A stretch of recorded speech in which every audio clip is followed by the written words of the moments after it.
George Phillips of Meridian, Mississippi, was going to bed when his wife said, "You left the light on in the shed. I can see from the bedroom window." He thought, "I don't remember doing that." Went downstairs, opened the outside door to go turn off the light, when he realized there were people out there in his shed stealing from him. He went back inside, he phoned the police, he said, "Got a problem here." They said, "Well, is the someone or individuals you're speaking about, are they in your house?" "No." "Well, we're sorry then, but all our patrols are busy right now, and you're going to have to you're just going to have to wait. What you need to do is simply lock the door, and an officer will be along when one becomes available." George said, "Okay," hung up, counted to 30, phoned back. "Hello, just called you a few seconds ago because there were people in my shed. Remember?" "Yes." "Well, you don't have to worry about them now because I just went out and shot every one of them." And then he hung up. Within 5 minutes, 3 police cars, an armed response unit, and ambulances showed up. Of course, they caught the burglars. Of course, the burglars. Of course, they caught them red-handed. And one of the policemen said to George, "I thought you said you shot them." George said, "I thought you said there was nobody available." Nobody available. I think God is tired of hearing us say, nobody's available when He calls. I mean, He has a kingdom to build. There's an enemy to defeat. There's a bride to get ready for her groom. And so often, He calls and He hears our response, nobody's available. I think the most common excuse, the most common reason that we give for being unavailable is, I'm incapable. That makes us the unavailable inept. The unavailable inept. Like Moses. He was among those. Verse 10, Exodus 3. This is God speaking. "So now, go. I am sending you to Pharaoh to bring my people, the Israelites, out of Egypt." There's the call. But Moses said to God, "Who am I? Who am I that I should go to Pharaoh and bring the Israelites out of Egypt?" And the battle was on between Moses and the Lord, just like it is with so many of us. Moses, who says, "Who, me?" Like the title of this message. Who, me? Now, after some discussion, quite a bit here, because it's recorded, and it's mostly the Lord speaking to Moses. After all of that, Moses said this in verse 10 of chapter 4 now. Moses said to the Lord, "Pardon your servant, Lord. I've never been eloquent, neither in the past nor since you have spoken to your servant. I am slow of speech and tongue." In other words, I'm inept. You may want me to do this, but I'm not capable. I'm inept. And so the Lord's answer then is interesting. Chapter 4, verse 13 now. When Moses said, "Pardon your servant, Lord, please send someone else," then the Lord's anger burned against Moses, and He said, That's not recorded, but I think he did. What about your brother, Aaron the Levite? I know he can speak well. He's already on his way to meet you, and he'll be glad to see you. You want to raise God's ire? Just keep on telling him how inept you are, and therefore unavailable. Just keep on explaining, like Moses did here for 2 chapters, just keep on explaining to the always available, always able, mighty God, Jehovah God, why you can't be available because you're not able enough.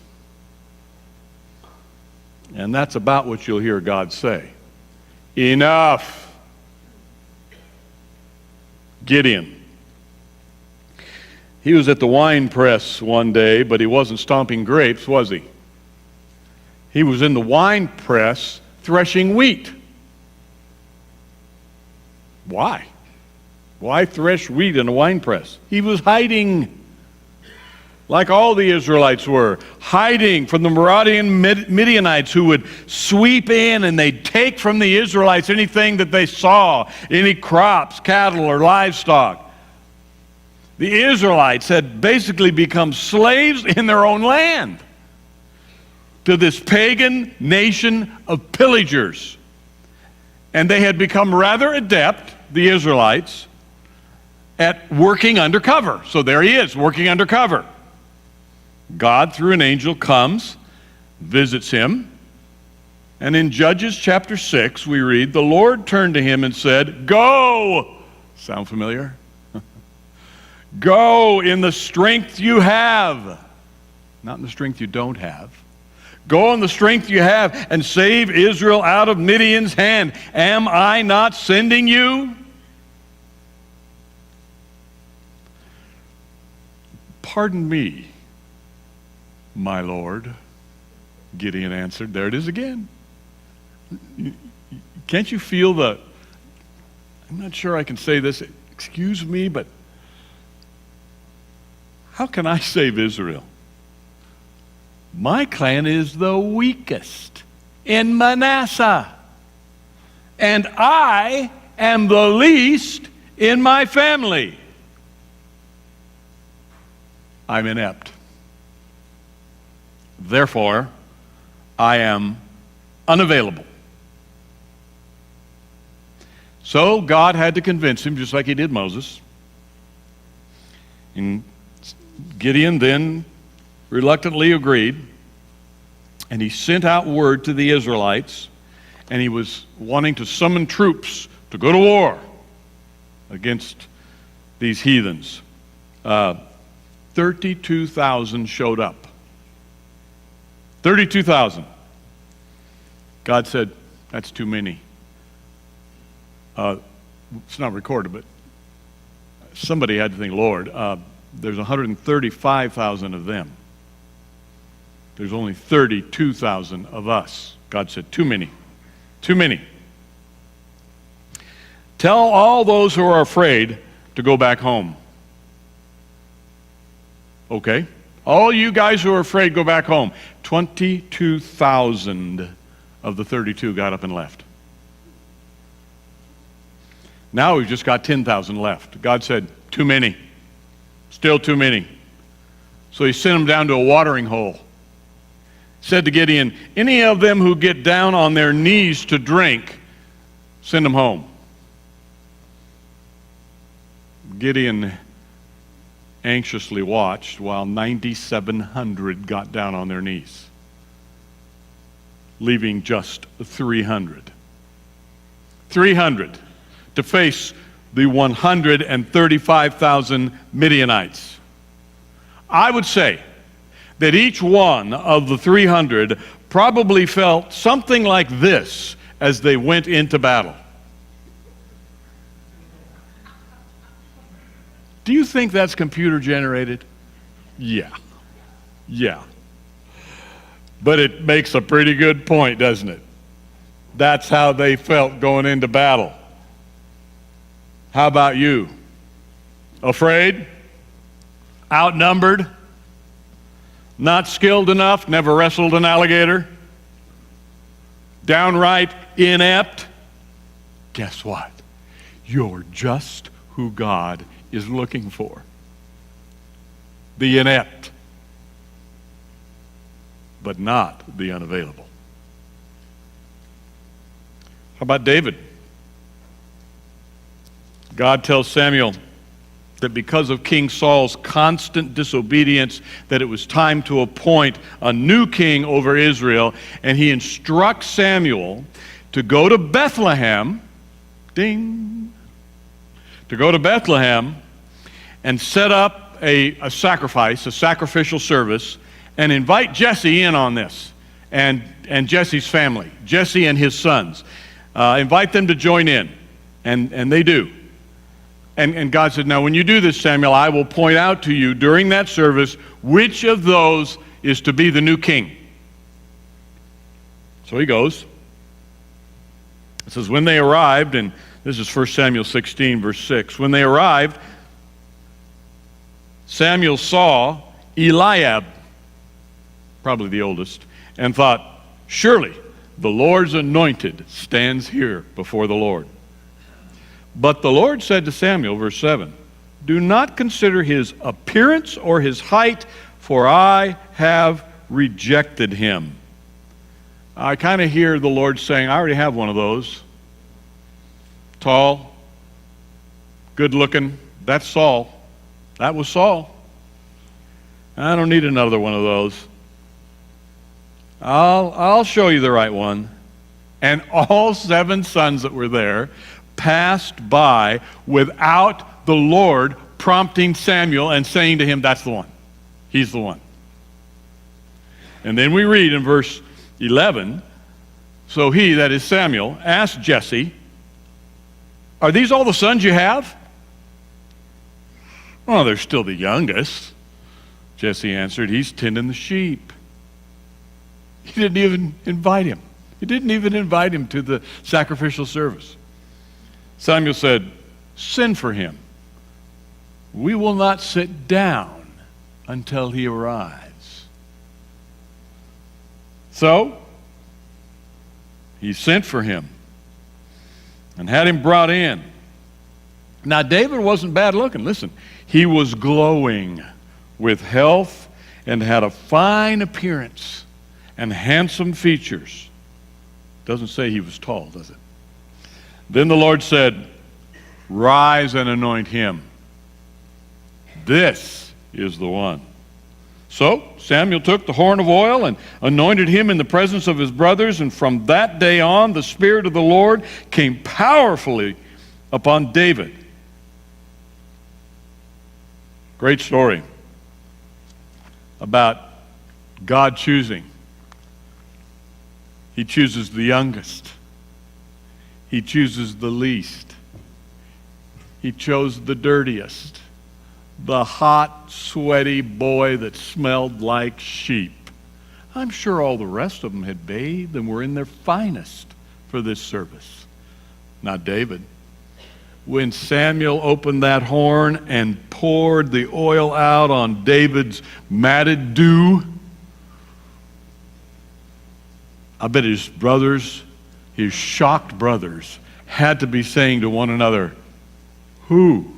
Him? Well, let's not just talk about men. What about Esther?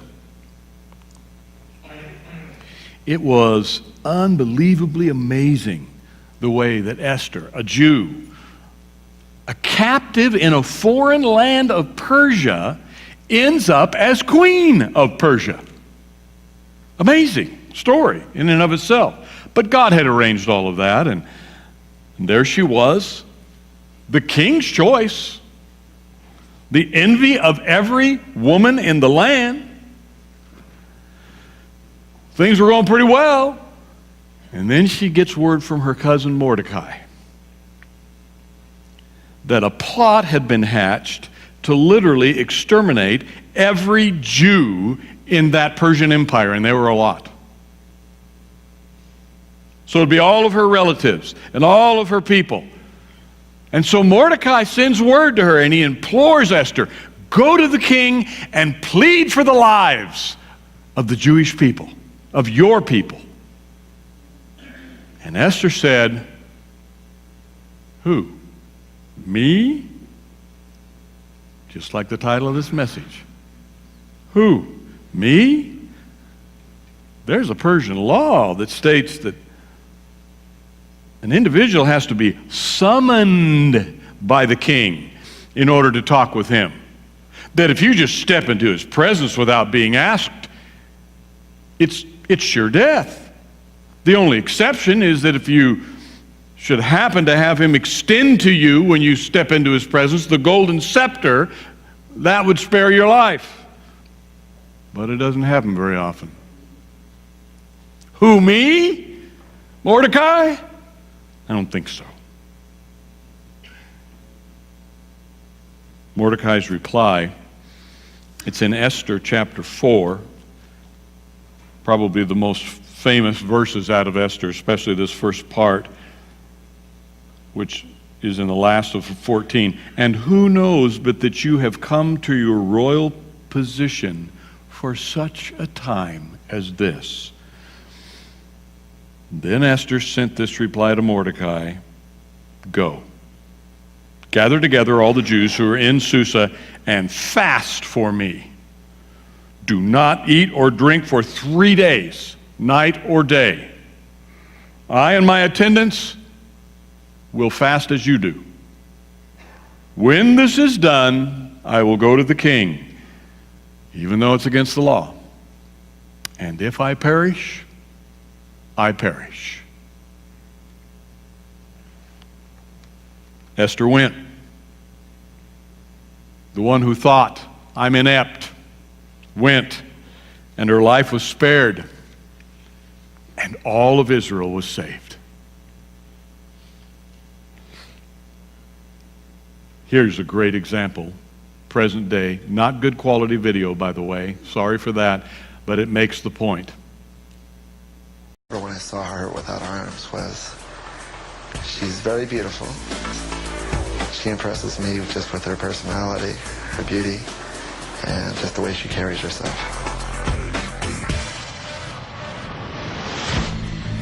The two got married, and like a lot of young couples, Barb and Mark began thinking about raising a family.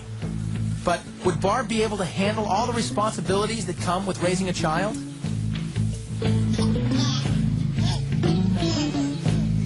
I had a lot of concern. I knew I could take care of them.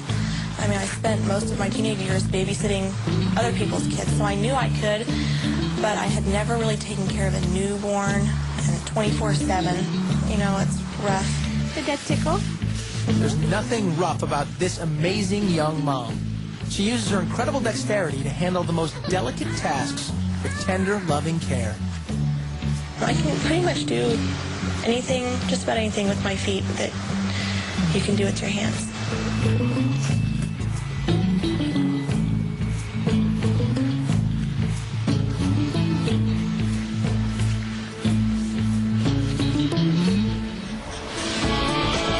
And while Barb doesn't have time to dwell on her differences, most people can't seem to get over them. Even a night at the movies can turn into a challenge. I get some strange reactions. Went to the movies and handed my ticket to the guy, and he didn't want to take it because he didn't want to touch my foot. Barb has tried prosthetic arms, but found that they only get in her way. And while she's comfortable without them, there are special considerations when using your feet, like hands. If I'm going to be walking around outside and then I'm going to eat, of course I'm going to go wash my feet first. And now, with taking care of her family and running a small business from home, Barb is busier than ever. And with all the incredible things that she can do, what's most remarkable is the fact that she's never once thought of giving up. I would just like to encourage other people that if there's a will, there's a way. You don't have to sit on your duff and feel sorry for yourself. You can get out there and make something of yourself and live a full life just like anyone else. Yeah.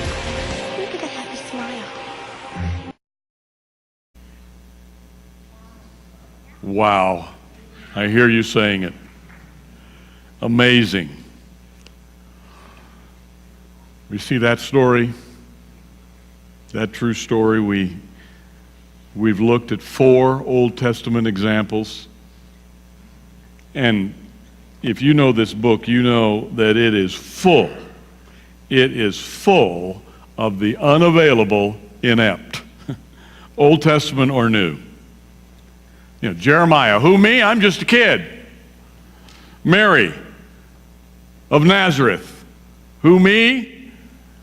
I'm just a poor adolescent village girl. Peter, who me? Get away from me, Lord. I am a sinner.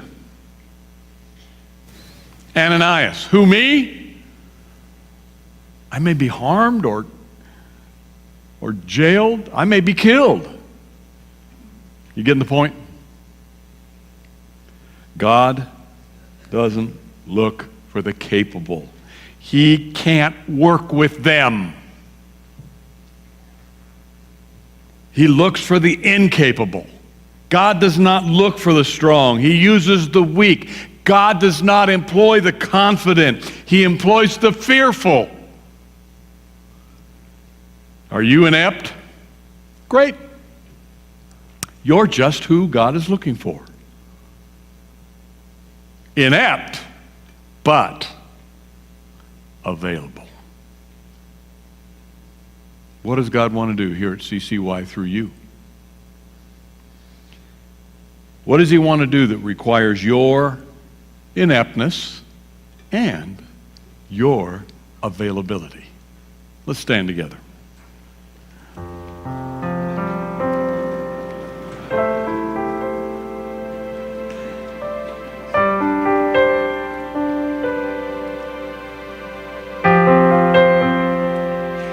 If you're saying, I just don't see happening what I want to see happening here at CCY, or I don't see happening what I want to see happening in my life, in my family, could it be that God is waiting for you to answer the call? Could it be that He's waiting for you to stop saying, who, me? And say, here am I, Lord. Let's let that roll through our hearts and minds while we sing together and offer the invitation also to any that want to come to Christ and make Him Lord, or that want to go to the back and pray with the McWaters. Whatever your decision might be at this point, this is a good time to just do it. Let's sing. You give